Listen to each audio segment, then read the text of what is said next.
changamoto kubwa sana ni funding ya vijana kwa serikali. Serikali zetu lazima ziingie kuanza kufund vijana ndio waanze kuingia pale kwa uongozi na pale kuengage na tuseme sera za vijana. Tuseme kama wiki jana tulikuwa na wale tunasema bootcamp, na bootcamp ilileta vijana kutoka 34 countries from Africa, na kulikuwa na lengo mbili, moja ya uongozi na pande ingine ya biashara. Kwa hivyo ni kujiuliza kama Afrika, kijana wa Tanzania anawezaje kufanya biashara na kijana wa Ghana bila matatizo tuseme kama ya visa. Kwa hivyo hizo ndizo tatizo zile nafikiria hii kongamano itaweka solutions. Kazi kubwa ni kuwajengea vijana uwezo katika uongozi, katika siasa, katika utamaduni, katika ujasiriamali na kadhalika, ili hatimaye wakitoka hapo waweze kusimamia wenyewe maisha yao, kusimamia uchumi na kadhalika. Why we think investing in youth is so important. You know, here in Tanzania, the median age is 17. Half of your population is under 17, half of it is over 17. Not only that, I think that 2/3 of your population is less than 26. So we have this very large youth population that will be the leaders of Tanzania and really the leaders of Africa moving forward. Lakini kama vijana tuna nafasi kubwa pia kuweza kujifunza kile ambacho wao walifanya, ili pia tuweze kuwa na mchango mkubwa wa maendeleo katika nchi hii. Ni kweli kwamba tumeweza kujifunza kwamba katika nchi hii au katika dunia kwa ujumla, especially masuala ya Kiafrika, maendeleo endelevu yanaletwa na vijana.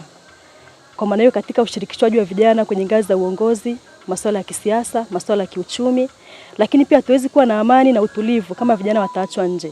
Lakini pia tunapoongelea masuala ya vijana, pia ni jinsi gani tunavyoweza kuwajumuisha makundi ya wanawake katika ujenzi wa mataifa na maendeleo ya nchi zao. Hiyo wito wangu katika jamii zetu ambazo zinatuzunguka za Kiafrika pamoja na za Kitanzania, au wakubwa zetu kuanzia viongozi, baba, mama na familia, waweze kutuongoza vyema sisi vijana na kutuelekeza vizuri tuweze kuiongoza nchi na kufanya yale ambayo anatakiwa kuyafanya. Sisi na URIT na East African Community Secretariat, we've organized a very interesting URIT summit, bringing together about 700 youth across Africa in terms of understanding the opportunities to trade across the entire Africa, taking advantage of the opportunities provided by Continental Free Trade Area. The Continental Free Trade Area is a framework agreement that brings together around 54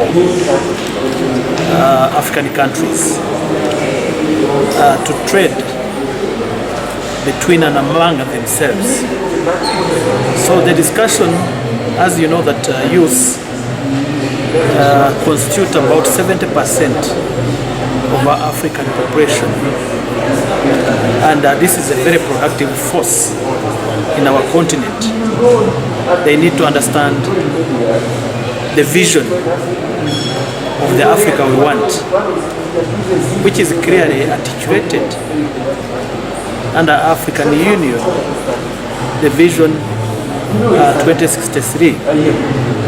So the discussion here was to look at the opportunities in various sectors of the economy, to look at how best do we bring on board the youth in terms of innovation, in terms of capability, in terms of understanding the opportunities provided by a wider market. We are talking about a market of around 1.3 billion citizens with a combined GDP of around 3.4 trillion US dollars. So it is a very huge opportunities. And youth from the entire continent are very ready and capable to take advantage. But they have highlighted a number of challenges that the policy makers need to work on or to address. One of the challenges has been access to patient capital. The current capital provided by our banking sector does not meet the expectation or the needs of the youth. It is very costly, the requirements are very stringent, and that hinders the ability of the youth to take advantage. The second challenge has been information sharing, how to share information about market opportunities. So that has been also a challenge, but opportunity for youth also to develop platforms, structures, how to share the information.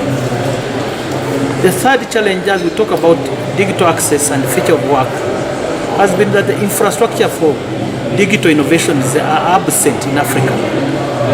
The cost of energy is extremely very high. The cost of internet is extremely very high. And we find that even here in Tanzania, we impose taxes on the service providers. So it becomes costly. When you go to use the Airtel internet, it is very costly for you to afford. So that hinders or impedes the innovation by the youth. Another aspect has been the administration, the administrative requirements. They highlighted getting a visa, moving across Africa is a challenge.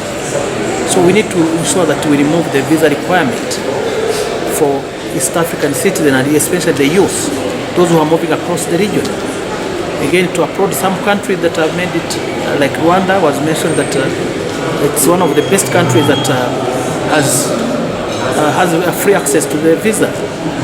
So other countries need to borrow a riff about what Rwanda has done. We have also raised the issues of our universities. They don't provide the right skills that are required by the labor market. The current courses does not meet the labor market. There is a mismatch between what the youth obtain from our schools and what is required by the labor market. That is also a key challenge that was highlighted. Another challenge is that is very critical, especially for EABC, where we stand, how do we build public-private partnership? Government and private sector to work together. You find that we don't work closely together, so we need to enhance our public-private dialogue.